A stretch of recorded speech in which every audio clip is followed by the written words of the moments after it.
Voir l'invisible. Il existe dans la peinture occidentale un genre particulier qu'on appelle nature morte. Le peintre y présente des objets inanimés, souvent des fruits, des légumes, des fleurs ou des instruments de musique. Et grâce à sa mise en scène et en valeur de ces objets, nous en découvrons la grâce et la beauté. Nature morte, quel drôle de nom! L'appellation anglaise, still life, vie immobile, et l'allemande et la flamande, qui disent la même chose, sont bien plus proches de la réalité. Ces peintures montrent une vie silencieuse, calme, apaisée, qu'elles nous invitent et nous incitent à rejoindre. Dans ce monde en mouvement, dans ce monde utilitaire, la nature morte nous arrête. Vie immobile, vie inutile. Inutile parce qu'elle n'a rien à montrer que de l'ordinaire. Mais justement, ce qu'elle nous montre, c'est l'ordinaire qu'on ne regarde jamais.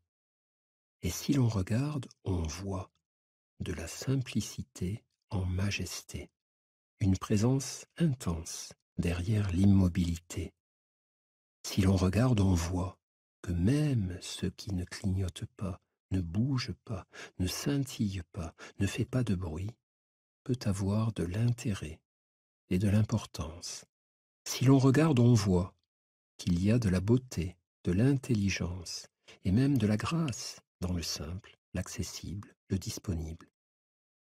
Je me souviens d'une discussion un jour avec un moine zen qui me recommandait de toujours respecter l'inanimé. Mais qu'est-ce que l'inanimé? C'est, me disait-il, ce qui ne crie pas quand on le frappe. Les choses, les objets, tous ces bouts de matière ne crient pas, jamais, mais parlent parfois.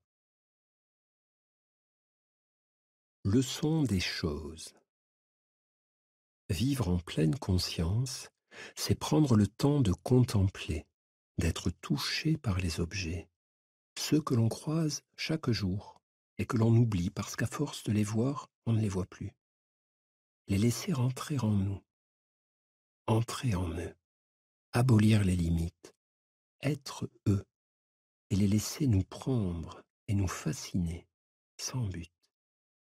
Dans un recoin de la maison, s'abandonner à leur présence muette, réaliser à quel point ces objets sont source de calme, de lenteur, de pérennité, s'en rapprocher, s'en imprégner.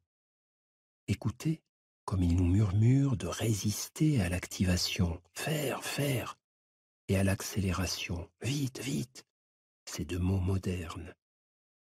Prends garde à la douceur des choses, écrit le poète Paul-Jean Toulet. Oui, car cette douceur peut nous entraîner bien loin. Mais plutôt que d'y prendre garde, prenons-en soin, au contraire. Chérissons la douceur des choses. Cette vie immobile va nous embarquer vers des voyages immobiles. Lien secret. Les objets ordinaires ne sont pas ordinaires. Ils sont merveilleux. Entre dans ta cuisine. Regarde la bouteille d'eau, le verre, la cafetière, la table, le mur, les pommes, les gousses d'ail. Merveilleux. Boire, manger, fabriquer, appartenir à une espèce intelligente, curieuse, industrieuse. Merveilleux. Ouvrir les yeux sur toutes les richesses insondables et inestimables que nous côtoyons sans les voir. Merveilleux. Bien sûr, il y a un effort, un microscopique effort de présence et de regard pour voir ce qui est invisible à qui ne regarde pas.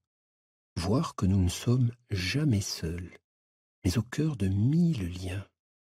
D'autres humains que nous ont fabriqué ce vase, cette table, ont cherché des sources et bâti des aqueducs pour que l'eau nous désaltère, ont compris comment faire du sable un verre, ont cultivé et cueilli ces oranges. Et nous voilà, regardant tout cela, comme d'autres ont regardé avant nous, et d'autres encore regarderont après. D'autres qui, comme nous, auront fait l'expérience de boire de l'eau, de reconnaître l'odeur ou le goût d'une fraise, de caresser de la main le dessus d'une table. La banalité nous a ouverts à l'humanité, parce que nous l'avons acceptée, recueillie, écoutée, regardée, ressentie, aimée. Sans vouloir la changer ni l'embellir, sans vouloir la modifier.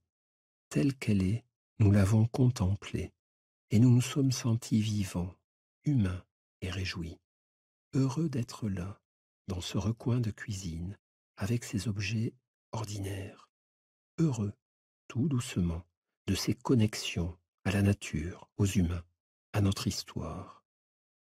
Chaque objet bénin est une malle au trésor, si on le regarde avec attention et affection. Celui-ci nous a été donné, celui-là nous l'avons acheté à tel endroit, à telle époque. Cet autre a été inventé et créé par des humains d'un continent lointain, d'un passé très ancien. Et celui-là vient de si loin. La présence aux objets est comme une conscience de l'humanité en nous et autour de nous, comme une dette joyeuse, une gratitude élargie à l'infini. Comment, après cela, se dire misanthrope ou se gonfler d'orgueil? Aller vers l'essentiel. On peut faire un pas de plus. On peut aller au-delà encore de toutes ces histoires que nous racontent les objets silencieux qui vivent dans l'ombre de notre conscience. On peut les contempler sans réfléchir et sans rêver. Ce que l'on nomme contemplation, c'est l'attitude de la conscience quand elle se contente de connaître ce qui est, sans vouloir le posséder, l'utiliser ou le juger, selon la splendide définition du philosophe André Comte-Sponville. Contempler, c'est regarder sans espérer, ni convoiter, ni commenter. C'est adopter une position d'humilité ouverte et curieuse envers le monde qui nous entoure, surtout envers ce petit monde, immobile et invisible. C'est regarder les objets pour ce qu'ils sont. Se désengager même de ce qu'ils nous disent, doucement se désengager de leur histoire. On me l'a donné, je l'ai ramassé, je l'ai acheté un jour où il pleuvait et où j'étais triste. Se désengager de leur finalité, ils me servent à ceci ou à cela. Se désengager de notre jugement sur eux, elle est belle, il est moche, ils sont bizarres. Doucement s'affranchir de ces paroles mentales, les traverser et aller plus loin encore, voir les choses dans leur secret de matière tranquille, se connecter juste à ce qu'elles sont, recevoir d'elles une leçon de sagesse silencieuse, sans un mot. L'immobile révèle l'invisible, comme le silence révèle l'essentiel. Prenons soin d'accueillir le monde avant de prétendre le penser. Leçon 10. S'abandonner au vertige de la contemplation des objets quotidiens.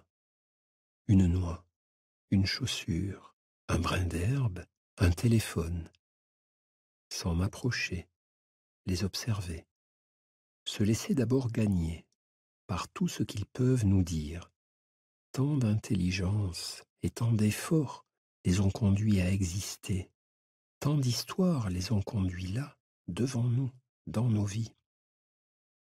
Puis doucement, laisser refluer les pensées et ne rester qu'avec l'essence de l'objet, sans rien lui demander de plus que sa présence, silencieuse, mystique, apaisante et étonnante, de la casserole ou de la fleur, négligée, oubliée, sauf de moi. Ces visites à l'insignifiant comme des remerciements et des hommages rendus à ma chance ahurissante. Je suis un être humain, vivant et conscient.